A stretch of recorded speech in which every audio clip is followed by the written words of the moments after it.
2006 సంవత్సరం 4 మాసాలు గడిచి ప్రభా ఇదిగో తండ్రి 5వ మాసంలో ప్రవేశించి 3వ దినాన ప్రార్థన చేస్తున్నాం ప్రభా.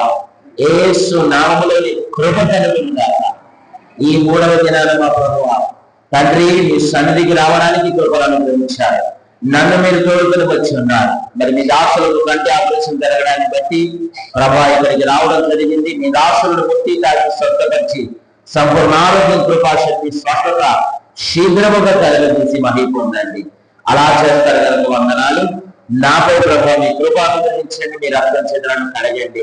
నా నడివెత్తి మొదలుకొని అది పాదములు చేసయ్యా నీ పరిశుద్ధ ప్రశస్త రక్తాన్ని నాపై ప్రోక్షింపజేసి నీ పరిశుద్ధ ప్రశస్త రక్తము చేతులను సంపూర్తిగా కడిగి శుద్ధీకరించి బలమైన కృపతో శక్తితో అభిషేకం నింపండి. అలా చేస్తారు కనుక వందనాలు. ప్రభావం మాటలు మీరు కనిపిస్తున్న పడకబోతున్న విరోధంగా పోరాడాలని మాటల ప్రభావాన్ని అడ్డుకోవాలి చూసే దుష్ట శక్తులను బంధించి వాటికి లయపరచండి. ప్రభావం మీ ప్రజలు మీ వాక్కు ఆలోచిస్తుండగా వారికి విరోధంగా పోరాడాలని చూసే దుష్ట శక్తులను బంధించి వాటికి లయపరచండి. తోడుకొని వచ్చిన బిడ్డను బట్టి వందనాలు. రాని ప్రజలు సకాలం నడిపించండి. ప్రతి ఆటము, ప్రతి అభ్యంతరం విశ్వాలు మీ శక్తి జీతాలు లయపరచండి. మీ కృపాశక్తి అభిషేకం సమృద్ధిని కొనమని ప్రార్థన విని అలాగ చేయబోతున్న స్తోత్ర. మరి ఈ కార్యక్రమం నడిపిస్తున్న యవన సేవకులు కమలను బట్టి తల్లి సతీమణి కుటుంబాన్ని బట్టి వందనాలు. ఇప్పుడు వచ్చిన బిడ్డలందరినీ బట్టి వందనాలు. మీ కృపతో నన్ను నింపి మీ వాక్కు పలికింపచేయమని మీ బిడ్డలను మీరు ఆశీర్వదించమని మీ కృపతో శక్తితో అభిషేకంతో నింపడం అలాగ చేయబోతున్న స్తోత్రాలు. నజరేయుడైన యేసయ్య శక్తి కలిగిన నామమున ప్రార్థించి స్తుతించి అడిగి వేడుకొనుచున్నాను మీ కొరకు తండ్రి. ఆమేన్. దేవునికి మహిమ కలుగునుగాక. నిగరగా చెప్తాం. హల్లెలూయా, హల్లెలూయా, హల్లెలూయా. దేవుని బిడ్డలారా 119వ కీర్తన 50 చదువుతాం. బైబిల్ తెరవండి. నీ వాక్యము నన్ను బ్రతికించుచున్నది, బాధలలో నాకు ఇదే నెమ్మది కలుగజేస్తున్నది. అంటే అర్థం తెలుసా? దేవుడు మనతో మాట్లాడితే మనం బ్రతుకుతాం. దేవుడు మనతో మాట్లాడితే మనం ఏం చేస్తాము? బ్రతుకుతాం. దేవునికి మహిమ కలుగునుగాక. నాతో మాట్లాడునచో నే బ్రతికేదను ప్రభు. నాతో మాట్లాడునచో నే బ్రతికేదను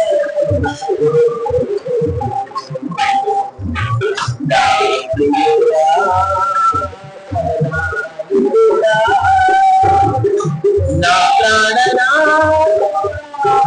నా రక్షక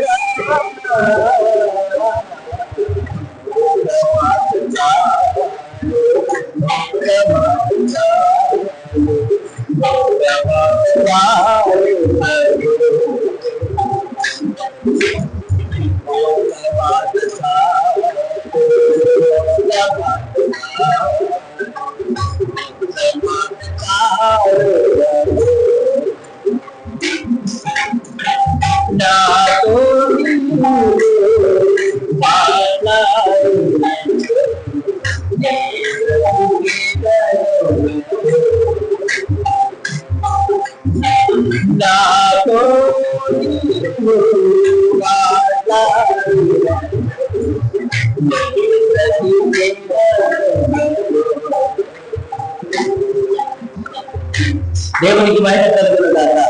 చేతులు పైకెత్తుదాం. హల్లెలూయా, హల్లెలూయా, హల్లెలూయా. దేవుడు గమనించండి.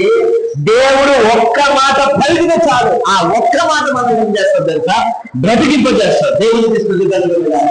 దేవుడి నుంచి 100 మాటలు అవసరం లేదు. ఒక్క మాట కనుక నిన్ను తాకితే, ఒక్క మాట కనుక నిన్ను దర్శిస్తే, ఈ ఉదయకాల సమయంలో ఒక్క మాట కనుక దేవుని నోటి నుంచి వచ్చిన ఒక్క మాట కనుక వింటే నీ జీవితంలో దేవుని కార్యం చేస్తావు. దేవునికి మహిమ కలుగునుగాక. దేవుని శక్తిని అనుభవిస్తావు, దేవుని కృపను అనుభవిస్తావు, దేవుని దీవెనను అనుభవిస్తావు. కనుక ఆ ఒక్క మాట ప్రభు నాకు ఏం చేయాలి? మాట్లాడాలి. మనం దేవుని ఏం చేయాలి? వేడుకోవాలి. దేవునికి మహిమ కలుగునుగాక. దేవుని బిడ్డ చక్కటి వాక్యాలలోకి వెళ్దాం. యోహాను సువార్త 10వ అధ్యాయం 10వ వచనం. యోహాను సువార్త బైబిల్ తెరవాలి, చదవాలి. యోహాను సువార్త 10వ అధ్యాయం 10వ వచనం. యోహాను సువార్త 10వ అధ్యాయం 10వ వచనం తెరిచారా? దొంగతనమును హత్యను నాశనము చేయటకు వస్తాడు, కానీ మరి దేనికి రాడు. అయితే నేను గొర్రెలకు జీవమును, అది సమృద్ధి అయిన జీవనం ఇవ్వడానికి వచ్చాను. దేవునికి స్తుతి కలుగునుగాక. ఈ ఉదయకాల సమయంలో దేవుని బిడ్డలారా గమనించండి, దొంగతనమును హత్యను నాశనము చేయడానికే వస్తాడంట. దొంగ దేనికి వస్తాడు? దొంగతనము హత్య నాశనము చేయడానికి వస్తాడు. కానీ దేవుడు ఎందుకు వచ్చాడు? గొర్రెలకు జీవము, అది సమృద్ధి అయిన జీవనం ఇవ్వడానికి దేవుడు వచ్చాడు. దేవునికి స్తుతి కలుగునుగాక. ఇంతకు దొంగ ఎవరు? దేవుడి బిడ్డలారా, దొంగ ఎవరు దొంగ అంటే సాతానుడు. సాతానుడు ఎవరు? దొంగ. వాడు దొంగతనం చేయడానికి, హత్య చేయడానికి, నాశనం చేయడానికి వస్తాడు. ఈ రోజు దేవుడి బిడ్డలారా గమనించండి, దేవుడి ప్రజలను ఎలాగ నాశనం చేద్దామా అని సైతానుడు ఆలోచిస్తున్నాడు. మనం సంతోషంగా ఉంటే వాడు ఓర్చుకోలేడు, మనం ఆనందంగా ఉంటే వాడు ఓర్చుకోలేడు, మనం ఆశీర్వాదకర మార్గంలో వెళ్తున్నప్పుడు వాడు ఓర్చుకోలేడు. ఎలాగ దేవుడి ప్రజలను నాశనం చేద్దామా అనే గురి కలిగి వాడు ముందుకు సాగుతూ ఉన్నాడు. అందుకే 1 పేతురు పత్రిక 5వ అధ్యాయంలో అంటున్నాడు, నీ విరోధి అయిన సాతానుడు గర్జించు సింహం వలె ఎవరిని బ్రింకుతున్నా అని వాడు వెతుకుతూ ఏం చేస్తున్నాడంట? తిరుగుతూ ఉన్నాడంట. వాడి పని ఏంటి తెలుసా? ఎవరిని నిందాలి, నేను ఎవరిని నాశనం చేయాలి అని సాతానుడు తిరుగుతూ ఉన్నాడు. దేవుని ప్రజలు వాడు దేవుణ్ణి ఏం చేయలేడు కనుక దేవుడి జోలికి వెళ్ళడం లేదు. దేవుడు వాడికంటే గొప్పవాడు, దేవుడు వాడికంటే శక్తిమంతుడు గనుక దేవుడి జోలికి వాడు వెళ్ళడం లేదు. మరి సాతానుడు ఎవరి జోలికి వస్తున్నాడంటే దేవుడి ప్రజల జోలికి వస్తూ ఉన్నాడు. దేవుడి ప్రజలను హింస పెడదాం అనుకుంటున్నాడు, దేవుడి ప్రజలను నాశనం చేద్దాం అనుకుంటున్నాడు. మరి వాడు దేవుడి ప్రజలను నాశనం చేయడానికి కొన్ని ఆయుధాలు వాడుతున్నాడు. ఏం వాడుతున్నాడు? కొన్ని ఆయుధాలు అంటే కత్తి, ఖడ్గం ఇవేమి కాదు. వాడు ఆయుధాలు వేరు. అవి 3 చెప్పేసి నేను ముగిస్తాను. మొట్టమొదటిగా సాతానుడు మనుషుల్ని నాశనం చేయడానికి వాడుతున్న మొట్టమొదటి ఆయుధం ఏంటంటే ఆందోళన. ఏది? ఆందోళన. సాతానుడు తన దేవుడి ప్రజలకు ఎప్పుడు ఏం కలగజేస్తుంటాడు తెలుసా? ఆందోళన కలగజేస్తుంటాడు. ఏదో ఒక టెన్షన్, ఏదో ఒక బాధ, ఏదో ఒక ఇబ్బంది, ఏదో ఒక సమస్య సృష్టించి ఏం చేస్తుంటాడు తెలుసా? ఆందోళన కలగజేస్తుంటాడు. ఎవరిని చూసినా ఈ రోజుల్లో ఆందోళనే. ఏదో ఒక టెన్షన్, ఏదో ఒక సమస్య, ఏదో ఒక బాధ, ఏదో ఒక ఇబ్బంది. అయితే దేవుడి పిల్లలను గమనించండి, దేవుడు అంటున్నాడు, మీరెవ్వరు ఆందోళన పడకండి, మీరెవ్వరు ఏం చేయకండి, చింతించకండి అంటున్నాడు. సాతానుడు మనం చింతించేలాగా చేస్తున్నాడు. ఆ సమస్యను మన ముందుకు తీసుకొచ్చి, ఈ సమస్యను ముందరకు తీసుకొచ్చి, ఆ ఇబ్బందిని ముందరకు తీసుకొచ్చి, ఈ ఇబ్బందిని ముందరకు తీసుకొచ్చి, ఆ కష్టాన్ని ముందరకు తీసుకొచ్చి, ఈ కష్టాన్ని ముందరకు తీసుకొచ్చేసి మనల్ని వాడు ఏం చేస్తున్నాడు? సాతానుడు ఆందోళనకు గురి చేస్తున్నాడు, టెన్షన్ కు గురి చేస్తున్నాడు, చింతించడానికి గురి చేస్తున్నాడు. కానీ దేవుడు ఏం చేస్తున్నాడు తెలుసా? చింతించకండి అంటున్నాడు. దేవునికి మహిమ కలుగునుగాక. ఇప్పుడు మీరు అనుకోవచ్చు, అయ్యా ఇన్ని సమస్యలు ఉన్నాయి, మేము చింతించకుండా ఏ విధంగా ఉండగలం? ఇన్ని బాధలు ఉన్నాయి, మేము చింతించకుండా ఏ విధంగా ఉండగలం? ఇన్ని కష్టాలు ఉన్నాయి, మేము చింతించకుండా ఏ విధంగా ఉండగలం? ఇన్ని సమస్యలు ఉన్నాయి, మేము చింతించకుండా ఏ విధంగా ఉండగలం అని మీరు అనుకోవచ్చు. అయితే దేవుడు ఈ రోజు ఈ ఉదయకాల సమయంలో మీతో ఏమంటున్నాడంటే, మీరు దేని గురించి చింతించకండి అంటున్నాడు. దేవుడికి మహిమ కలుగునుగాక. ఫిలిప్పీయులకు రాసిన పత్రిక 4వ అధ్యాయం 6వ వచనంలో మీరు దేని గురించి ఏం చేయకండి, చింతించకండి అంటున్నారు. ఎందుకు దేవుడు దేని గురించి చింతించకూడదు అంటున్నారు అంటే, మీ చింతలన్నిటికీ ఆయన దగ్గర పరిష్కారం ఉంది. దేవునికి మహిమ కలుగునుగాక. మన చింతలన్నిటికీ ఆయన దగ్గర ఏముంది? పరిష్కారం ఉంది. మీ జీవితంలో ఎన్ని సమస్యలు ఉన్నాయో అన్ని సమస్యలకు దేవుడి దగ్గర పరిష్కారం ఉంది. నీ జీవితంలో ఎన్ని బాధలు ఉన్నాయో ఆ బాధలన్నీ దేవుడి దగ్గర పరిష్కారం ఉంది. నీ జీవితంలో ఎన్ని కష్టాలు ఉన్నాయో ఆ కష్టాలన్నిటికీ దేవుడి దగ్గర ఏముంది? పరిష్కారం ఉంది. దేవునికి మహిమ కలుగునుగాక. హల్లెలూయా. అయ్యో నాకు ఈ కష్టం వచ్చి పడింది, అయ్యో నాకు ఆ కష్టం వచ్చి పడింది, అయ్యో నాకు ఈ బాధ వచ్చి పడింది, అయ్యో నాకు ఆ బాధ వచ్చి పడింది అని దయచేసి ఎప్పుడు టెన్షన్ పడకూడదని దేవుడు చెబుతున్నాడు. ఎందుకంటే నీ ప్రతి బాధకి ఆయన దగ్గర దేవునికి మహిమ కలుగునుగాక. హల్లెలూయా, హల్లెలూయా. సహోదరుడా, సహోదరు, నేను ఫలానా సమస్య, ఆర్థిక సమస్య గుండా వెళ్తున్నాను, నా దగ్గర దేవుడికి పరిష్కారం ఉందా? ఎస్, ఉందే. నువ్వు ఏ సమస్య కానివ్వండి, నీ జీవితంలో ఏ ఇబ్బంది కానివ్వండి, ఏ ఇష్యూ కానివ్వండి, దానికి ఖచ్చితంగా దేవుని దగ్గర ఏముంది? పరిష్కారం. దేవునికి స్తుతి కలుగునుగాక. ఈ ఉదయకాల సమయంలో అనాలి, ప్రభువా ఎన్ని బాధలున్నా నీ దగ్గర నాకు ఒక పరిష్కారము, ఎన్ని కష్టాలున్నా నీ దగ్గర నాకు ఒక పరిష్కారం ఉంది, ఎన్ని సమస్యలున్నా నీ దగ్గర నాకు ఒక పరిష్కారం ఉంది. దేవునికి మహిమ కలుగునుగాక. హల్లెలూయా. ఎన్ని బాధలున్నదో ఇబ్బందులైన ఎంత కష్టమొచ్చినా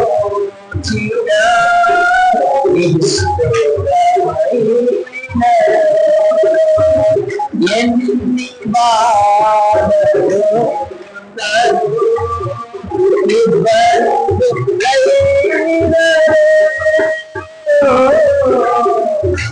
ఎంత కష్టమొచ్చినా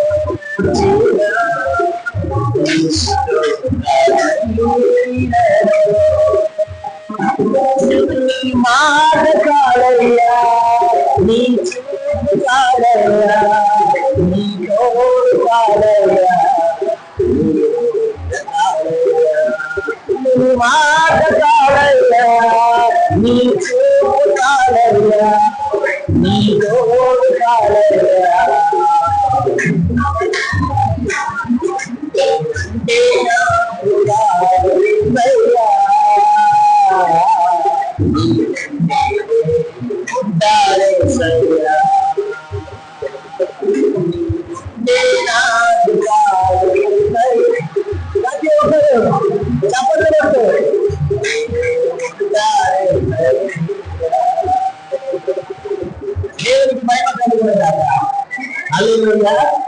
ఇజ్రాయెల్ ప్రజలు ఎర్ర సముద్రం దాటారు, అవునా కాదు? ఎర్ర సముద్రం దాటిన తర్వాత వారికి 3 రోజులు ఏం దొరకలేదు? 3 రోజులు ఏం దొరకలేదు? నీళ్లు దొరకలేదు. ఆహారం కాదు, ఏం దొరకలేదు? నీళ్లు దొరకలేదు. అర్థమవుతుందా? కొద్ది రోజుల క్రితమేమో నీళ్లతోని సమస్య, దాటడానికి అవకాశం లేకుండా ముందరేముంది? సముద్రం ఉంది.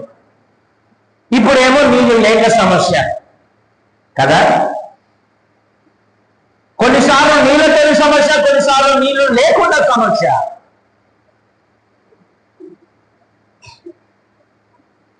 అయితే నీరు లేవు, 3 రోజులు ప్రయాణం అయ్యారు. ఎర్ర సముద్రం దాటిన తర్వాత 3 రోజులు ఇశ్రాయేలు ప్రజలు ఆ అరణ్యంలో ప్రయాణం అయితే 3 రోజులు వారికి నీళ్ళు లేవు. ఇప్పుడు వాళ్ళు మోస్తున్న కొంచెం కొంచెం నీళ్లు కూడా ఏమైపోయి ఉంటాయి? అంతా అయిపోయి ఉంటాయి. అయ్యో మాకు త్రాగడానికి నీళ్లు లేవు, నీళ్లు లేవు, నీళ్లు లేవు అనగా 3 రోజుల తర్వాత కొంచెం ఒక చిన్న మడుగు లాంటిది కనబడితే అక్కడ కొన్ని ఏమున్నాయి? నీళ్లు ఉన్నాయి. తీరా దాన్ని తాగుదామని చూస్తారు, ఎలా ఉన్నాయి? చేదుగా ఉన్నాయి. అయ్యో నీళ్లు దొరికాయని సంతోషించే లోపే అవి చేదుగా ఉన్నాయని బాధపడుతూ ఉన్నారు. అప్పుడు ఏం చేశారు తెలుసా? మోషే గారు దేవుడికి మొరపెట్టారు, ప్రభువా నీ ప్రజలకు 3 రోజుల నుంచి నీళ్లు లేవు ప్రభువా, తీరా నీళ్లు దొరికాయి అనుకునే లోపు ఈ నీళ్లు త్రాగుదాం అనుకుంటే చేతుగా ఉన్నాయి ప్రభువా అని మొరపెడితే దేవుడు ఏం చేశాడు? ఒక చెట్టును చూపెట్టాడు. ఏం చేశాడు? చెట్టును చూపెట్టాడు. ఆ చెట్టు యొక్క కొమ్మ నరికి ఆ నీటిలో వేయగా చేదు నీళ్లు కాస్త ఏమైపోయాయి? మధురం అయిపోయాయి. దేవుడికి మహిమ కలుగునుగాక. హల్లెలూయా, హల్లెలూయా, హల్లెలూయా. దేవుని బిడ్డలారా, ఇప్పుడు ఒక ప్రశ్న, ఆ చేదు నీళ్లను బాగు చేయడానికి దేవుడు అప్పటికప్పుడే చెట్టును మొలిపించాడా? లేదు. అప్పటికప్పుడే చెట్టును తయారు చేశాడా? లేదు. ఆ చెట్టు ఆల్రెడీ ముందే అక్కడ ఉన్నది. దేవునికి మహిమ కలుగునుగాక. ఇశ్రాయేలు ప్రజలు రాక ముందే, ఇశ్రాయేలు ప్రజలు ఇంకా బయలుదేరక ముందే, ఐగుప్తులో నుండి ఇశ్రాయేలు ప్రజలు బయలుదేరక ముందే, ఇంకా ఇశ్రాయేలు ప్రజలు అక్కడ అక్కడికి రాకముందే, వారికి నీటి సమస్య రాకముందే, ఆ మారా యొక్క నీళ్లు చేదుగా ఉన్నాయని వారికి తెలియకముందే ఒక చెట్టు అక్కడ ఉంచారు. దాని అర్థం ఏంటి తెలుసా? దేవుడికి ముందే తెలుసు, ఒక రోజు నా ప్రజలు ఇలాగ బయటకు వస్తారు, ఎర్ర సముద్రాన్ని దాటుతారు, దాటిన తర్వాత వారికి 3 రోజులు నీళ్లు దొరకవు, తీరా దొరికిన నీళ్లు తాగుదామనుకుంటే చేదుగా ఉంటాయి, వారికి చేదు నీళ్లు మంచిగా చేయడానికి, మధురంగా చేయడానికి నేను ముందే ఒక చెట్టును నాటాలి అని దేవుడు అనుకొని ముందే అక్కడ ఒక చెట్టును ఉంచాడు. దేవుడికి మహిమ కలుగునుగాక. హల్లెలూయా. దాహం వేసినప్పుడు బావి తవ్వే రకాలు మనం, అవునా కదా? మనకి ఎప్పుడు సమస్య వస్తుందో అప్పుడే పరిష్కారం అనుకుంటా. కానీ దేవుడు ఎలాంటి వాడు తెలుసా? నీకు సమస్య రాకముందే పరిష్కారాన్ని సిద్ధంగా ఉంచాడు దేవుడు. దేవుడికి మహిమ కలుగునుగాక. హల్లెలూయా. వారికి సమస్య రాకముందే ఆ చెట్టును అక్కడ ఉంచాడు. వారికి ఆ బాధ రాకముందే దేవుడు ఆ చెట్టును అక్కడ ఉంచాడు. ఎందుకు అంటే వారికి ఒక రోజు ఈ సమస్య రాబోతుంది, వారికి సమస్య రాకముందే నేను పరిష్కారాన్ని సిద్ధపరచాలి అని దేవుడు అనుకొని ఆ చెట్టును అక్కడ ఉంచాడు. దేవునికి మహిమ కలుగునుగాక. నువ్వు అనుకుంటున్నావు నా సమస్యలకు పరిష్కారం దొరకట్లేదు. నీ సమస్యకు పరిష్కారం దగ్గరలో ఉంటుంది, రెడీగానే ఉంది. కానీ అది నీకు దేవుడు చూపించాలి. దేవుడు చూపించకపోతే ఆ పరిష్కారం పక్కనే ఉన్న ఏం కాదు, కనబడదు. అవునట్లా? మా ఇంటి ఎదురుగా ఒక కార్పెంటర్ ఉండేవారు. చిన్నప్పుడు కార్పెంటర్ అంటే ఎవరండి? వడ్రంగి. మన ఇక్కడ భాషలో షరాబ్ అంటారా, షరాబు. ఆయన ఏం చేసేవారంటే ఈ ఈ పెన్నుతో గీతలు గీసేవారు, మార్కింగ్ చేసేవారు.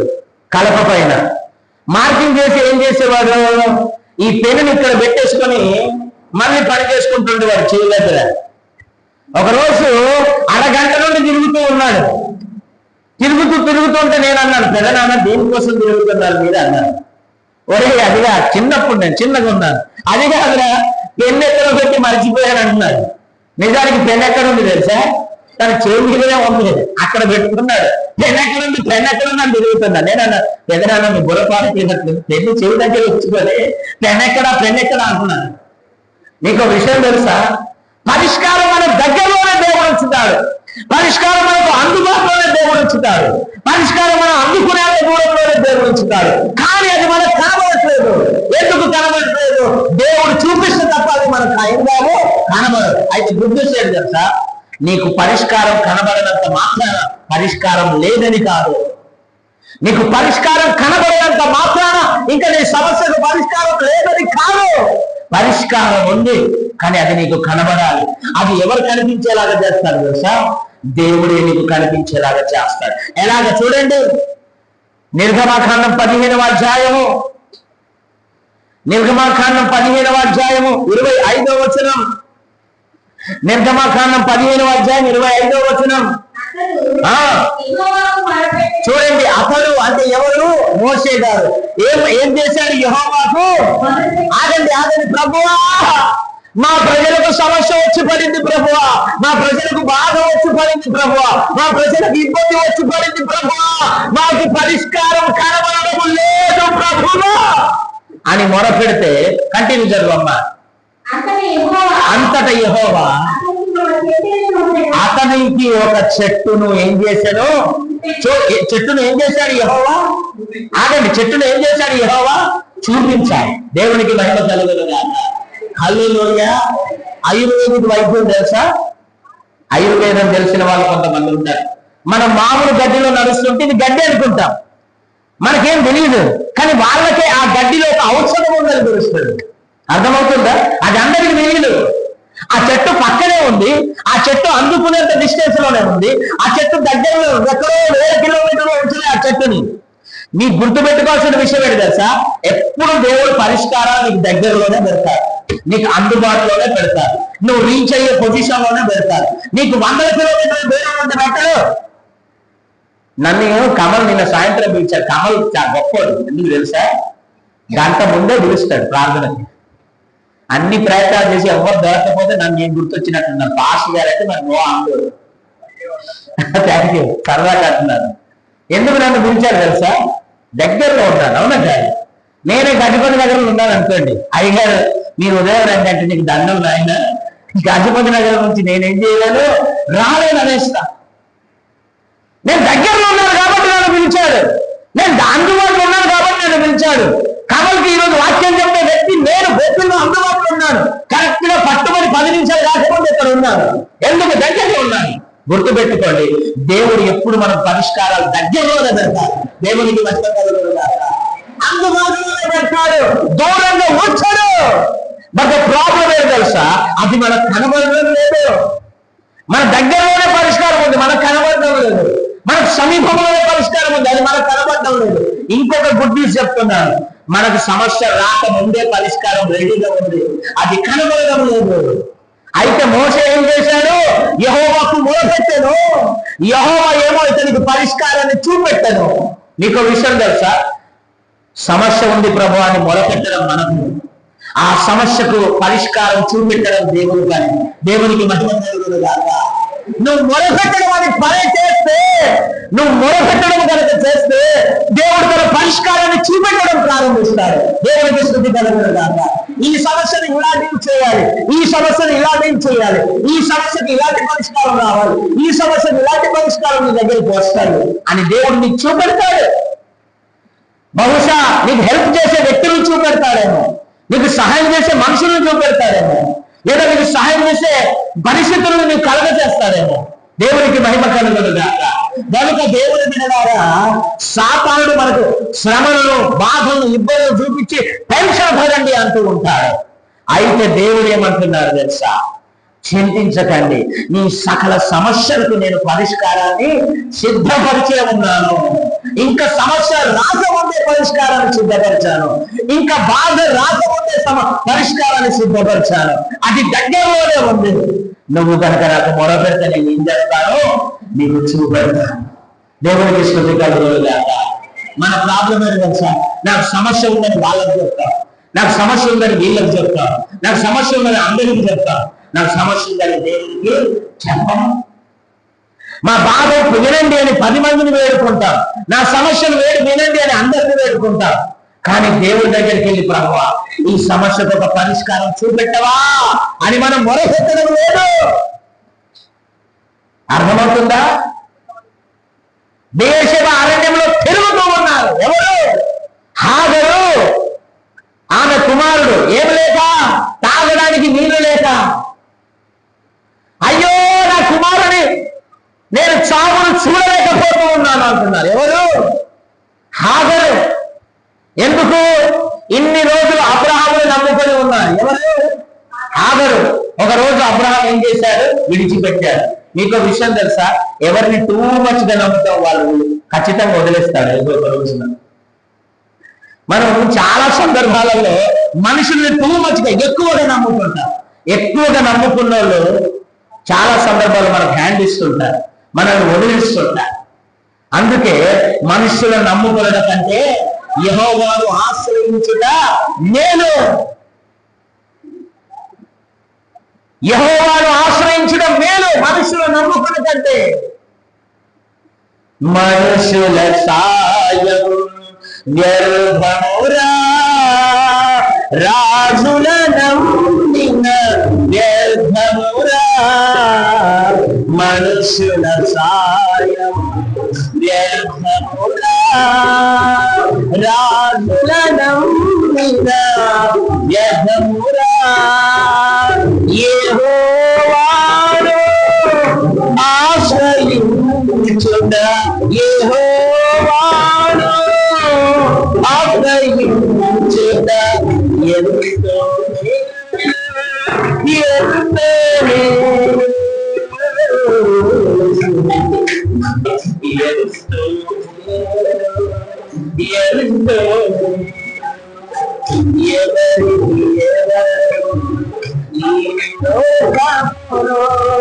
చివరికి పరలోకములో ఎవరికి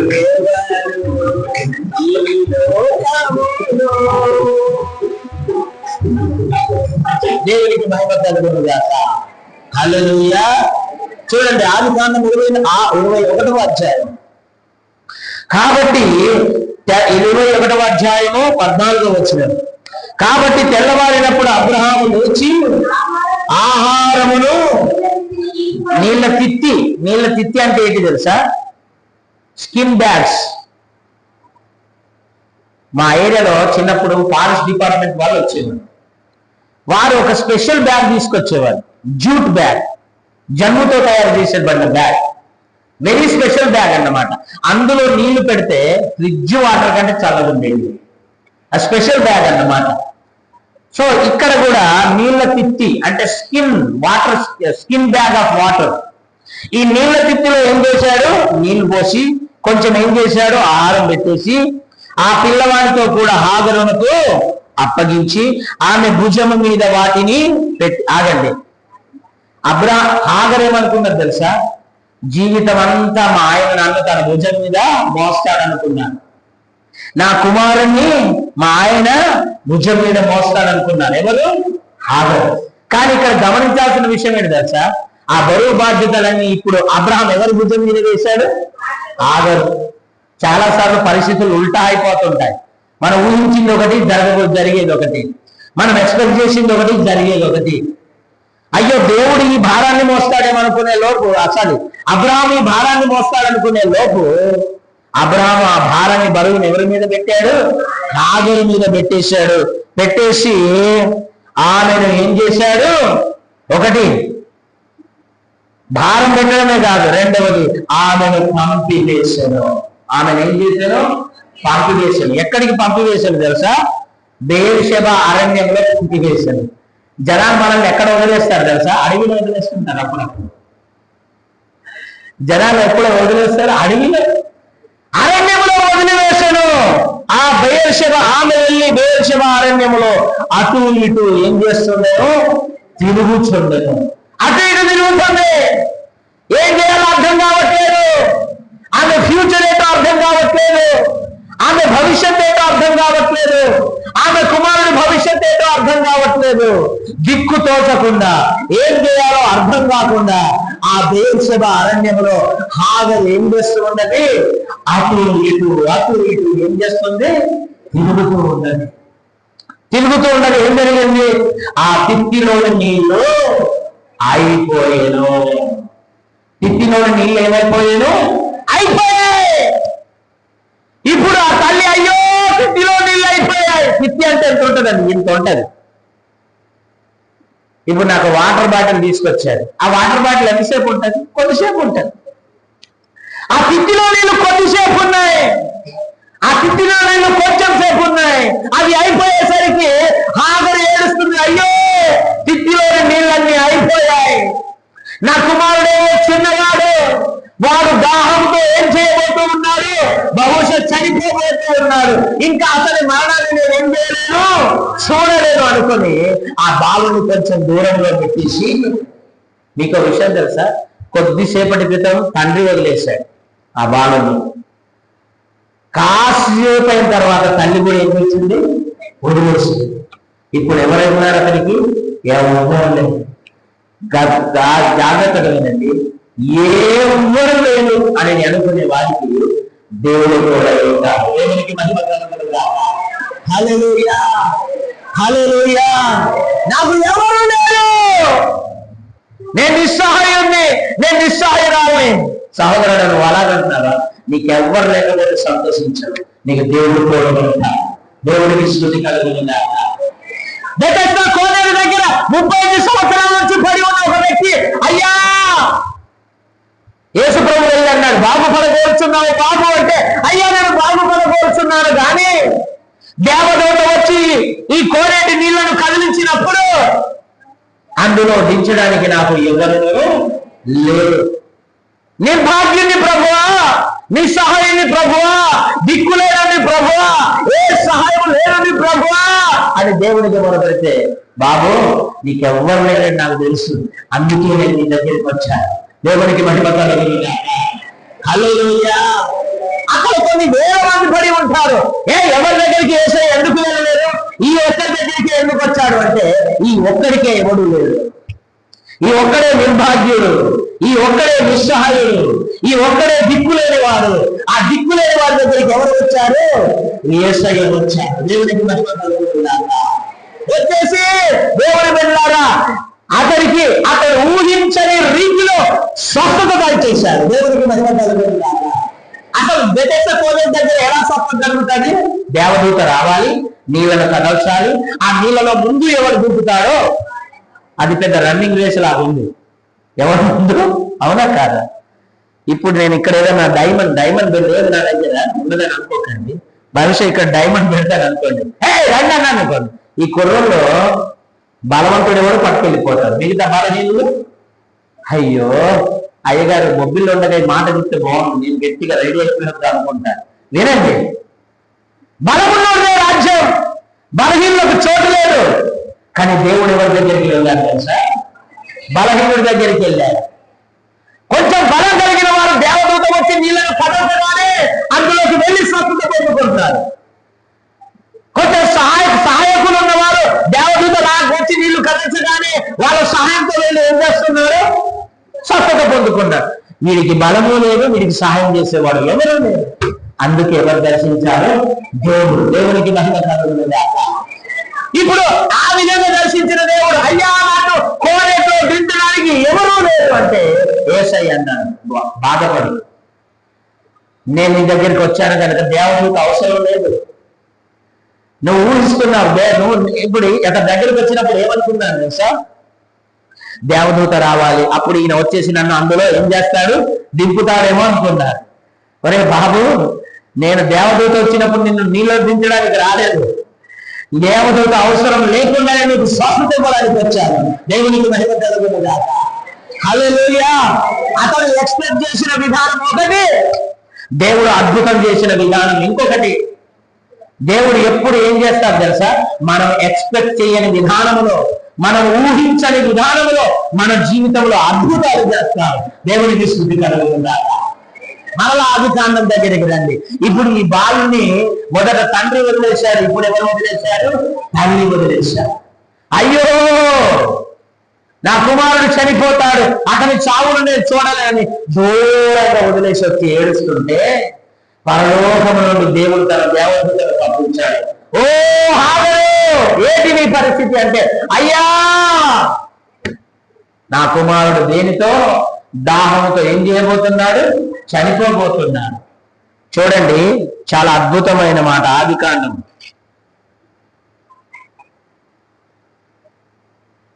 18వ వచనం.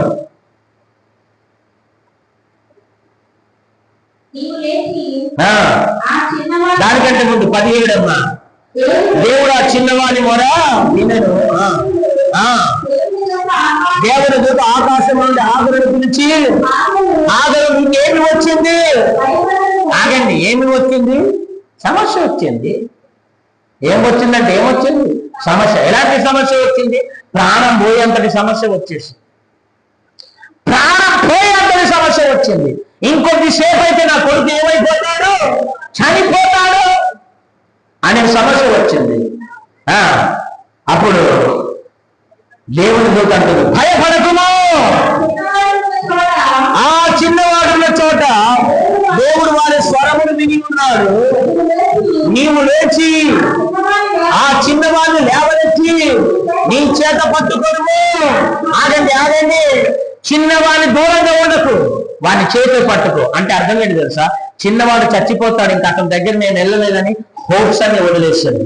కానీ దేవుడు అంటున్నాడు, నీ హోప్స్ ని ఎప్పుడు వదిలిపెట్టకూడదు, మరలా వెళ్ళి ఆ చిన్నవాడిని ఏం చేసి పట్టుకోవాలన్నాడు. ఎందుకు తెలుసా? అతని మీద ఆశలు వదిలేసుకుంది ఎవరు? ఈ రోజు సాతాను యొక్క సమస్య, సాతాను కలగజేసే సమస్య ఏంటి తెలుసా? మనం హోప్స్ అన్ని వదులుకునేలాగా చేస్తాను, మనం ఆశలు విడిచిపెట్టుకునేలాగా చేస్తాను. ఇంకా నా జీవితంలో పరిష్కారం రాదు, నా బ్రతుకు ఇంతే, నా జీవితం ఇంతే, నా జీవితం బాగుపడదు, నా జీవితం ఇలాగే ఉంటుంది, నా ఇష్టం ఎప్పటికీ ఇలాగే ఉంటుంది, నాకు సమస్యకు పరిష్కారం రాదు అని మనం టెన్షన్ పడేలాగా సాతాను చేస్తూ ఉంటాడు. హాగరును కూడా ఆశ వదిలిపెట్టుకునేలాగా సాతాను చేయగలిగాడు. కానీ గుడ్ న్యూస్ ఏంటి తెలుసా? దేవుడు అంటున్నాడు, హోప్స్ వదిలేకు, మరలా ఆ పిల్లవాడిని ఏం చేసాయి? పట్టుకో అంటున్నాడు. దేవుడికి మహిమ కలుగునుగాక. ఇప్పుడు చూడండి, మరియు దేవుడు ఆగండి, నీవు లేచి ఆ చిన్నవాడిని లేవనెత్తి ఆగండి. ఫస్ట్ మనం కృంగుదల నుంచి మనం లేవాలి. ఫస్ట్ ఎవరిని లేవమంటున్నాడు? హాగరులే, నువ్వు ఫస్ట్ లే, తర్వాత చిన్నవాడిని ఏం చేస్తే లేపు. అంటే అర్థమేంటి తెలుసా? మనం ఫస్ట్ నిరాశ నుంచి బయటికి రావాలి. అప్పుడు మాత్రమే ఇతరులని నిరాశ నుంచి మనం బయటికి తీసుకురాగలం. మనము అలసిపోవడం నుంచి మనం బయటికి రావాలి. అప్పుడు మాత్రమే మనం ఇతరులను బయటికి తేగలం. మనం ఫస్ట్ అవిశ్వాసం నుంచి బయటికి రావాలి. అప్పుడే అవిశ్వాసం ఉన్న ఇతరులు మనం ఏం చేస్తామో బయటికి తీసుకురాగలం. మనం ఫస్ట్ కృంగుదల నుంచి బయటికి రావాలి. అప్పుడే కృంగిపోయే ఇతరులను మనం కృంగుదల నుంచి ఏం చేస్తామో బయటికి రప్పిస్తాం. ఇప్పుడు దేవుడు ఆ హాగరుని అంటున్నాడు దేవుడి మీద, నువ్వు లేవు, ఆ నిరాశ నుంచి నువ్వు లే, ఆ నిస్పృహ నుంచి నువ్వు లే, ఆ కృంగుబాటు నుంచి నువ్వు లేచి నీ కుమారుని కూడా ఏం చేయి, లేవనెత్తు. దేవునికి మహిమ కలుగునుగాక. హల్లెలూయా. నీ కుమారుడు నువ్వు లేవు, ఆ నీ కుమారుని లేవనెత్తు అని చెప్తూ ఏమంటున్నాడు? ఆగండి, నా కొడుకు చచ్చిపోతాడని ఆమె అనుకుంది. కానీ దేవుడు ఏమంటున్నాడు తెలుసా? నీ కొడుకు చావడం కాదు, వాడు ఒక గొప్ప జనముగా మారబోతున్నాడు. దేవునికి మహిమ కలుగునుగాక. హల్లెలూయా. నీ ఆశను కనుక నువ్వు విడిచిపెట్టకుండా ఉండినట్లయితే నీ జీవితంలో దేవుడి గొప్ప కార్యాన్ని చూడబోతున్నాడు. దేవునికి మహిమ కలుగునుగాక. చచ్చిపోతాడు ఈ కుమారుడు అనుకుంది హాగరు. కానీ దేవుడు ఏమన్నాడు తెలుసా? కాదు, ఆ కుమారుడు చచ్చిపోడు, వాడిని నేను గొప్ప జనముగా చేస్తాను. దేవునికి మహిమ కలుగునుగాక. నువ్వు దేవుని యందు విశ్వాసాన్ని కనుక విడిచిపెట్టకుండా ఉండనట్లయితే, నువ్వు దేవుని మీద పెట్టుకున్న ఆశలను విడిచిపెట్టకుండా ఉండగలిగినట్లయితే దేవుని నుండి గొప్ప కార్యాన్ని చూస్తాం. దేవునికి మహిమ కలుగునుగాక. హల్లెలూయా, హల్లెలూయా. ఇదిగో వారిని నేను ఏం చేస్తాను? గొప్ప జనముగా చేస్తానన్నాడు. గొప్ప జనముగా చేస్తానని చెప్పేసి దేవుడు ఆమె కన్నులు తెరిచినందున ఆమె నీళ్ళ ఊట చూచి, ఆగండి, ఆమె నీళ్ళ ఊట చూచి వెళ్ళి ఆ కుంటిన నీళ్లతో నింపి చిన్నవానికి త్రాగనిచ్చాడు. మీకు విషయం చెప్పాలా? అప్పటికప్పుడు ఊటను దేవుడు ఏమైనా పుట్టించాడా? లేదు. అసలు వీళ్ళు తల్లి కొడుకు ఇక్కడికి రాకముందే ఆ ఊట అక్కడ ఆల్రెడీ ఉంది. ఇప్పుడు ఏం చేయలేదు, దేవుడు జస్ట్ వీళ్ళ కళ్ళను ఏం చేశాడు? తెరిచాడు. తెరిచే లోప ఏం కనబడింది? ఊట కనబడింది. దేవుడికి ముందే తెలుసండి ఒక రోజు రాబోతుంది, ఇక్కడ హాగరు విలువబడబోతుంది, ఇష్మాయేలు విలువబడబోతున్నాడు, ఆ బావిలో నీళ్లు లేకుండా చచ్చిపోయే పరిస్థితి వస్తుందని దేవుడికి ముందే తెలుసు. ఎంత ముందు తెలుసా? ఇష్మాయేలు పుట్టక ముందే తెలుసు. దేవునికి మహిమ కలుగునుగాక. ఇష్మాయేలు పుట్టక ముందే తెలుసు, హాగరు అక్కడికి రాక ముందే తెలుసు. అందుకే వారికి ముందుగానే అక్కడ ఊట ఒకటి దేవుడు ముందుగానే సిద్ధపరిచాడు. దేవునికి స్తుతి కలుగునుగాక. ఇప్పటికప్పుడు గుర్తించిన ఊట కాదని, అప్పటికప్పుడే తయారు చేసిన ఊట కాదని, ఎన్నో రోజుల నుంచి ఉన్న ఊట, ఇష్మాయేలు పుట్టినప్పటి ముందు నుంచి ఉన్న ఊట, హాగరు ఇంకా అబ్రహాము దగ్గరికి రాకముందు ఉన్నప్పటి నుంచి ఊట. మన ప్రాబ్లం ఏంటి తెలుసా? మనం ఈ గోడ వరకే చూస్తాం, ఆ గోడ అవతల నుండి మనకు తెలియదు. కానీ గోడ అవతల కాదు, 100 గోడ అవతల ఏముందో దేవుడికి తెలుసు. దేవుడికి మహిమ కలుగునుగాక. మన దృష్టి కొంతవరకు వెళ్తుంది, కానీ దేవుని దృష్టి ఎక్కడి వరకు వెళ్తుంది. మన ప్రాబ్లం ఏంటి తెలుసా? మనం సమస్యలనే చూడగలుగుతాం, కానీ దేవుడు దేన్ని చూడగలడు? పరిష్కారాన్ని చూడగలడు. దేవునికి మహిమ కలుగునుగాక. ఇంతకీ ఆ చేరు నీళ్ళల్లో వేసిన చెట్టు అప్పటికప్పుడే మొలిపించాడా? అంతకు ముందే దేవుడు పెట్టాడా? అంతకు ముందే. ఇప్పుడు ఇక్కడ నీటి ఊట ఇప్పటికిప్పుడే పుట్టించాడా? అంతకు ముందే ఉందా? అంతకు ముందే ఉంది. నీకు విషయం తెలుసా? సమస్య రాకముందే దేవుడు పరిష్కారాన్ని ఏం చేశాడు? సిద్ధపరచాడు. దేవునికి మహిమ కలుగునుగాక. హల్లెలూయా, హల్లెలూయా. ఈ ఉదయకాల సమయంలో దేవుడు నిన్ను మాట్లాడుతూ ఉన్నాడు. ఏ సమస్య గుండా నువ్వు వెళ్తూ ఉన్నావో, ఏ బాధ గుండా వెళ్తూ ఉన్నావో, ఏ ఇబ్బంది గుండా వెళ్తున్నావో దేవుడు అంటున్నావు నీకు ఒక పరిష్కారాన్ని సిద్ధపరచాను. నువ్వు చింతించడం ఏం చేసావు? ఆ పరిష్కారం కనబడేలాగా నాకు మొరపెట్టు. ఆ పరిష్కారం కనబడేలాగా నాకు ప్రార్థన చేయి. అప్పుడు నేను నీకు ఏం చేస్తాను? పరిష్కారాన్ని ఇస్తాను. గొలియాతు ఇలాగా గడగడ గడగడ గడగడ వాడించేస్తున్నాను. 40 ఉదయాలు 40 సాయంత్రాలు. ఎవరిని? ఇజ్రాయెల్ ప్రజల్ని. ఇజ్రాయెల్ ప్రజల్నే కాదండి, ఈవెన్ ఇజ్రాయెల్ రాజును కూడా, సౌలుని కూడా, రాజు సైన్యం అందరూ పారిపోతున్నారు. ఎవరు వస్తే? గొలియాతు వస్తే పారిపోతున్నారు. గొలియాతు అనేవాడు అంత పెద్ద సమస్య. 40 పగళ్ళు, 40 ఉదయాలు, 40 సాయంత్రాలు. బైబిల్లో 40 అనే మాట దేనికి అర్థం అంటే దీర్ఘంగా ఉన్న సమస్యకు అర్థం. అంటే ఒక సమస్య దీర్ఘంగా ఉంటే దాన్ని దేంతో పోలుస్తారు? 40తో పోలుస్తారు. దేవుని బిడ్డలారా, అందరు గడగడగడగడలాడిపోతూ ఉంటే దావీదు భయపడకుండా ఏటిలోకి వెళ్ళి ఏం చేశాడు? కొన్ని రాళ్లను ఏరుకున్నాడు. ఏం చేశాడు? కొన్ని రాళ్లను ఏరుకున్నాడు. మీకు విషయం చెప్పాలా? రాళ్ళు అంతకు ముందే ఉన్నాయి, ఇప్పుడు తయారు చేయబడ్డాయి. ఒకరోజు దావీదు ఇక్కడికి వస్తాడు, ఇక్కడి రాళ్ళు కొన్ని పట్టుకుంటాడు. ఆ రాతితో ఒక రాయితో గొలియాతును ఏం చేస్తాడు? చంపుతాడు. అసలు విషయం ఏంటి తెలుసా? సౌలు రాజు అక్కడే ఉన్నాడు, ఇశ్రాయేలు సైన్యం అక్కడే ఉంది. వాళ్ళందరూ కత్తులతో గొలియాతును చంపుతారేమో అనుకుంటున్నారు. కాదు, గొలియాతును చంపే పరిష్కారం అనే రాయి అక్కడే పక్కనే ఉంది, కానీ వాళ్ళకి కనబడలేదు. అది ఎవరికి కనబడింది? దావీదుకి. 40 రోజులు, 40 ఉదయాలు, 40 సాయంత్రాలు ఆ రాయి సౌలు పక్కనే ఉంది, ఇశ్రాయేలు సైన్యం పక్కనే ఉంది, కానీ దాన్ని వాళ్ళు చూడలేకపోయారు. కానీ ఎవరు చూడగలిగారు? దావీదు. ఇంతకి రాయి అప్పటికప్పుడే దేవుడు సృష్టించాడా? అప్పటికప్పుడే ఆకాశం నుంచి వాడు కురిపించాడా? కాదండి. ఇంకా గొలియాతు ఆ ఎలా అనే లోయలోకి రాకముందే ఆ రాయి అక్కడ ఉంది. ఇంకా వీళ్ళని బెదిరించక ముందే ఆ రాయి అక్కడ ఉంది. ఈవెన్ గొలియాతు కూడా, దావీదు కూడా అక్కడ రాకముందే ఆ రాయి అక్కడ ఉంది.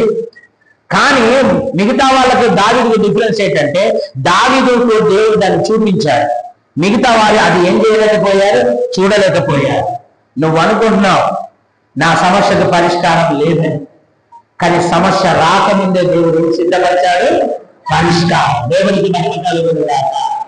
హల్లెలూయా, హల్లెలూయా, హల్లెలూయా. ముందు ఎర్ర సముద్రం ఉంది, వెనక నుంచి ఫరో సైన్యం కలుగుతూ ఉన్నది. ఐగుప్తులో చావడానికి మాకు స్థలం లేదని ఇక్కడికి పట్టుకొచ్చావా? ఐగుప్తులో సమాధులు లేవని ఇక్కడికి పట్టుకొచ్చావా? ఐగుప్తులో చచ్చిపోతే బాగుండదు, అట్లీస్ట్ మాకు సమాధులు దొరికేటివి. ఇప్పుడు ఈ సముద్రం దగ్గర చచ్చిపోతే కనీసం మాకు సమాధులు కూడా ఉండవు. మొన్న ఈస్టర్ రోజున మా ఒక విశ్వాసి వాళ్ళ అమ్మగారి సమాధి మీద పూలు ఎత్తానని పక్క సమాధి వేసిందని వచ్చి అడుగుతుంది, అయ్యగారు మా అమ్మ సమాధి అనుకుని వేరే సమాధి మీద పూలు చల్లేసి వచ్చేసానండి అన్నట్టు.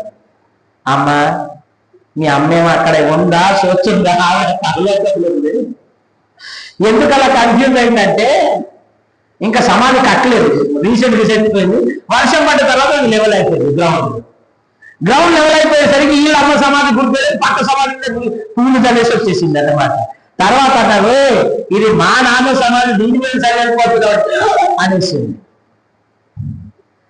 అయితే సమాధి అంటే ఒక గౌరవం, ఒక ఘనత, ఒక విలువ. ఇప్పుడు ఈ ప్రజలు అంటారు, ఐగుప్తులో సచ్చినా బాగుండేది, అక్కడ మాకు ఏం దొరికేటిది? సమాధులు. ఇక్కడికి వచ్చేసావు, మాకు ఏమీ లేదు, ఈ సముద్రంలో చచ్చిపోబోతున్నాం.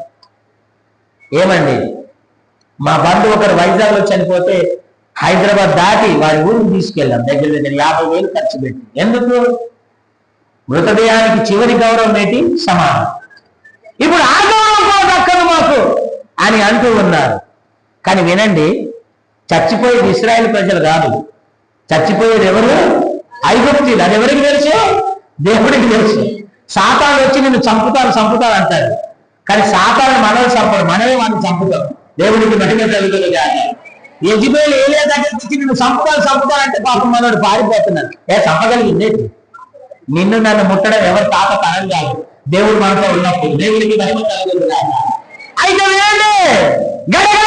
ఆడిపోతే మోసే అంటున్నాడు, అయ్యో ప్రభువా, వెనకాల ఫరో సైన్యం వస్తుంది, ముందు ఏముంది అనగా మోసేతో దేవుడు అంటే, నువ్వు కూడా వాళ్ళలాగా ఎందుకు ఏడుస్తున్నావు బాబు? వాళ్ళంటే అవిశ్వాసం ఉండి ఏడుస్తున్నావు. నీకేమైంది? నువ్వెందుకు ఏడుస్తున్నావు? మొరపెట్టడం ఆపేసాయి. ఇక్కడ మొరపెట్టడం ఆపేసాయి అని ఉంటుంది, కానీ ఇంగ్లీష్ లో స్టాప్ క్రైయింగ్ అంటే ఏడవడం ఆపేసాయి. మరి ఏం చేయి? నీ చేతిలో ఉన్న కర్రని చాపు. నీటిలో ఉన్న నీటిపై ఆ సముద్రం వైపు నీ చేతిలో ఉన్న కర్రని ఏం చేయి? చాపు. ఆ సముద్రం ఏమైపోబోతుంది? 2 పాయలు. అయితే ఇక్కడ ప్రశ్న, ఆ కర్ర అప్పటికప్పుడే మోసే పట్టుకున్నాడా? 40 సంవత్సరాల క్రితం ఆ కర్ర పట్టుకున్నాడు, అప్పుడు కాదు పట్టుకుంది. అసలు మోసే కర్ర చేతులు పట్టుకున్నప్పుడు సముద్రమే తెలియదు అతనికి. కానీ దేవుడికి తెలుసు, ఈ కర్ర ద్వారా ఒక రోజు ఏం కాబోతుంది? సముద్రం పాయలు కాబోతుంది. నా భాష అర్థమవుతుందా? అందరు సైలెంట్గా ఉన్నారేంటి? ఈ పాస్టర్ గారు వదిలేలాగా లేడు. అరగంట అని చెప్పేసి గంటన్నర చేసి నాకు వాక్యం స్టార్ట్ చేయడానికి ఆపడం తెలియదు. నాకు అర్థం రావడం. బ్రేక్ లేని బండి లాంటిది నాది. కమలే బ్రేక్లు వేయాలి. అయ్యగారు టైం అయిపోయిందండి. అర్థమవుతుందా? కర్ర అప్పుడు వచ్చింది కాదు, ఎప్పుడు వచ్చింది? కర్ర ఉందా, సముద్రం ఉందా? Very good. సమస్య ఉందా, పరిష్కారం ఉందా? పరిష్కారం ఏముందో అది మనకు అర్థం కావట్లేదు. 40 సంవత్సరాల క్రితము ఇంకా సముద్రాన్ని చూడక ముందే, సముద్రం అంటే ఏదో పరిచయం కాకముందే ఆ కర్రను దేవుడు అతని చేతిలో పెట్టాడు. కానీ ఆ కర్ర చేతిలోనే ఉంది. పాపం మనోడికి తెలియదు ఈ కర్రనే దాన్ని చేరుతుందని. పరిష్కారం చేతిలోనే ఉంది, కానీ సమస్య వైపు చూస్తూ దీన్ని మర్చిపోయాడు. ఎవరు? మనలో ఉన్న శక్తిని మనం మర్చిపోతుంటాం, మనలో ఉన్న విశ్వాసాన్ని మనం మర్చిపోతుంటాం. ఎందుకు? సమస్య మనల్ని బెదిరిస్తుంటది, భయపెడుతుంటది, భయభ్రాంతులకు గురి చేస్తూ ఉంటుంది కనుక. అయితే కర్రను పట్టుకొని ఇలాగా చాపేసరికి సముద్రం ఏమైపోయింది? పాయ. నా ప్రసంగం అయిపోయింది. ఎందుకు చెప్పాలా? చిందించకూడదని దేవుడు ఊరికనే అనలేదు. ఆయన ఎందుకు అలా అన్నాడంటే, ఒక పరిష్కారాన్ని ఆల్రెడీ మన కోసం ఆయన ఏం చేశాడు? సిద్ధపరిచాడు. నువ్వు ఏ ఇష్యూ గుండా వెళ్తున్నావో నాకు తెలియదు, కానీ ఒక విషయాన్ని నమ్మాలి. ప్రభువా, నాకు కనబడడం లేదు, కానీ ఆల్రెడీ నా సమస్యకు నువ్వు ఒక పరిష్కారాన్ని ఇచ్చావు, సిద్ధపరిచావు. ప్రభువా, సిద్ధపరిచావు. అవునా కాదు? మనం ఎలాంటి వాళ్ళంటే, నేను బండి ఎక్కాక అర్థమైంది నాకు బండిలో పెట్రోల్ లేదు. ప్రార్థన చేస్తుంది, ప్రభువా కోమటిపల్లి వెళ్ళాలి, మరి బుద్ధులు రావాలి, మధ్యలో దయచేసి ఆపకంటే అది ఉంది. నీకే డౌట్ లేదు, నేను వెళ్తాను మళ్ళీ బొబ్బిలి. కానీ ఇప్పుడు అవసరం అంటే ఇప్పుడే గుర్తొస్తుంది మనకి. కానీ మన దేవుడు అలాంటి వాడు కాదు. ఇప్పుడు ఏదైనా ఇష్యూ వస్తుందంటే 1 సంవత్సరం ముందే దానికి పరిష్కారం రెడీ చేస్తాడు. దేవుడికి మహిమ కలుగుతుంది. హల్లెలూయా, హల్లెలూయా, హల్లెలూయా. ఆయన చింతించకూడదు అని ఊరికనే అనలేదు. దేనిని గురించి చింతించకూడదు అని ఊరికనే అనలేదు. ఆయన ఎందుకు అలా అన్నాడంటే, పరిష్కారం అనేది ఆయన ఆల్రెడీ ఏం చేశాడు? సిద్ధపరిచాడు. ఒక మార్గాన్ని నీకోసం ఆల్రెడీ ఆయన ఏం చేశాడు? సిద్ధపరిచాడు. ఒక అద్భుతాన్ని నీకోసం ఆయన ఏం చేశాడు? ఇలాగ చెప్తూనే వెళ్తుంటారు. అవునా కాదు? ఎన్నో ఉన్నాయి. అబ్రహాం ఇస్సాకును చంపుదామని ఏం చేశాడు? మోరియా పర్వతం మీద బలిద్దామని కత్తిని పట్టాడు. అబ్రహామా, నీ కుమారుని కూడా నాకు బలి ఇవ్వడానికి వెనకాడలేదు, కానీ నీ కుమారుడు కాదు నాకు కావాల్సింది. నా కుమారుడిని ఒకరోజు మీకోసం నేను ఇవ్వబోతున్నానని చెప్పేసి, ఇదిగో వెనకాల చూడు ఏం కనబడుతుంది? పొట్టేడు. ఏమండి, అబ్రహాం అక్కడికి వస్తాడని దేవునికి తెలుసు. అక్కడ ఇస్సాకును బలి అర్పించకూడదు, జస్ట్ పరీక్షించడానికి నేను అన్నాను తప్ప నిజంగా బలి అర్పించకూడదని అబ్రాహాము దేవుడికి ముందే తెలుసు. మరి బలి అర్పించడానికి ఒక పొట్టేలు కూడా అవసరమని దేవుడికి ముందే తెలుసు గనక పొట్టేలు అక్కడ ముందే ఉంచారు. అర్థమైందా వాక్యం మీకు? మీ సమస్యకు పరిష్కారం ఆల్రెడీ సిద్ధంగా ఉంది, సిద్ధపరచారు. మరి ఏది లేట్? కనబడడమే లేట్. ఎప్పుడు కనబడుతుంది? నువ్వు మొరపెట్టినప్పుడు అది కనబడుతుంది. మోషే మొరపెట్టెను, యెహోవా చూపెట్టెను. మోషే మొరపెట్టెను, యెహోవా చూపెట్టెను. ఈ రోజు నువ్వు మొరపెడితే దేవుడు నీకు చూపెడతాడు. నువ్వు సమస్య ఉంది ప్రభు అని దేవుడికి మొరపెడితే పరిష్కారం ఇదిగో అని దేవుడు ఏం చేస్తాడు? చూపెడతాడు. గనక నువ్వు మొరపెట్టనంత సేపు పక్కనే పరిష్కారం ఉన్నా పొందుకోలేదు. కానీ నువ్వు మొరపెట్టడం స్టార్ట్ చేస్తే వెంటనే పరిష్కారం దేవుడు చూపెడతాడు. నీ జీవితంలో అద్భుతం జరిగిస్తాడు. పరిశుద్ధ మాటలు దేవుడు మన ఇందులో ఫలింపజేసి ఆశీర్వదించుగాక. ఆమేన్. ప్రార్థనలోకి వెళ్దాం. ఒక్క నిమిషం కమనొచ్చు ప్రార్థన కళ్ళు మూయండి. ఒక్క నిమిషం నీతో దేవుడు మాట్లాడితే అని చెప్పేసి నువ్వేం చేయాలి? ప్రార్థన చేయాలి. నీతో మాట్లాడి ఉన్నాడు సహోదరుడు, సహోదరి. God has spoken to you. నువ్వు దేని గురించి బెంబేలెత్తిపోతున్నావు, దేని గురించి బాధపడుతున్నావు, దేని గురించి టెన్షన్ పడుతున్నావు, ఈ ఉదయకాల సమయంలో దేవుడు నీతో మాట్లాడాడు. నీకు ఒక పరిష్కారాన్ని నేను సిద్ధం చేశాను నా కుమారుడా, నీకు ఒక పరిష్కారాన్ని నేను సిద్ధం చేశాను నా కుమార్తె. నువ్వు నాకు మొరపెడితే నేను దాన్ని చూపెడతాను అని దేవుడు అంటున్నాడు. గనుక మొరపెట్టి దేవుని నుండి పరిష్కారం పొందుకోవాలి. ప్రార్థన. పరిశుద్ధుడైన దేవా, గొప్ప తండ్రి, నమ్మకం కలిగిన మా ప్రభు, నీకు స్తోత్ర. శక్తి కలిగిన మీ మాటలు బయలుపరిచి ఉన్నాడు. అద్భుతమైన మాటలు బయలుపరిచి ఉన్నాడు. ఆశ్చర్యకరమైన బాటలు మా ప్రభు మీరు బయలుపరిచి ఉన్నారు. యేసయ్యా మీకు స్తోత్రాలు, మీకు స్తోత్రాలు ప్రభా, మీకు స్తోత్రాలు ప్రభా. మీరే కృపను అనుగ్రహించండి. ఎవరు ఏ సమస్య గుండా వెళ్తున్నారు, ఎవరు ఏ బాధ గుండా వెళ్తున్నారు, ఎవరు ఏ ఇబ్బంది గుండా వెళ్తున్నారు, యేసయ్యా మీ బిడ్డలకు ఇప్పుడే పరిష్కారాలు చూపించండి ప్రభువా. మీరు ఆల్రెడీ పరిష్కారాన్ని సిద్ధపరిచినందుకు వందనాలు. ఆ పరిష్కారం వారికి చూపించి వారి జీవితంలో పరిష్కారాన్ని అనుగ్రహించి మీ నామానికి మహిమ తీసుకురండి. కృపతో నింపండి. దైవ సేవకులు బాబురావు గారిని మీరు ముట్టండి, తాకండి. సంపూర్ణ ఆరోగ్యంతో కృపతో దీర్ఘాయుషు దీవించండి. తన పిల్లల్ని, కుటుంబాలన్నింటినీ దీవించండి. స్థానికంగా పరిచయం చేస్తున్న కుమారుడు కమల్ని, తన సత్యమని దీవించండి. కృపతో నింపండి. గొప్ప కార్యాలు చేయండి. కూడి వచ్చిన సంఘ బిడ్డలందరినీ దీవించండి. కృపతో నింపండి. వారి సమస్యలు లయపరిచి పరిష్కారాలు కలగజేసి అద్భుతం చేసి మాయి పొందమని మీ హస్తం వారికి తోడు ఉంచమని దీవించమని, వారు మీకు మొరపెడుతుండగా వారికి మీరు పరిష్కారం చూపెట్టి అద్భుతం చేసి దీవించమని అలాగూ చేయబోతున్న స్తోత్ర నజరేయుడైన యేసయ్య శక్తి కలిగిన నామమున ప్రార్థించి స్తుతించి అడిగి వేడుకొనుచున్నాము. పరలోక తండ్రి. ఆమేన్.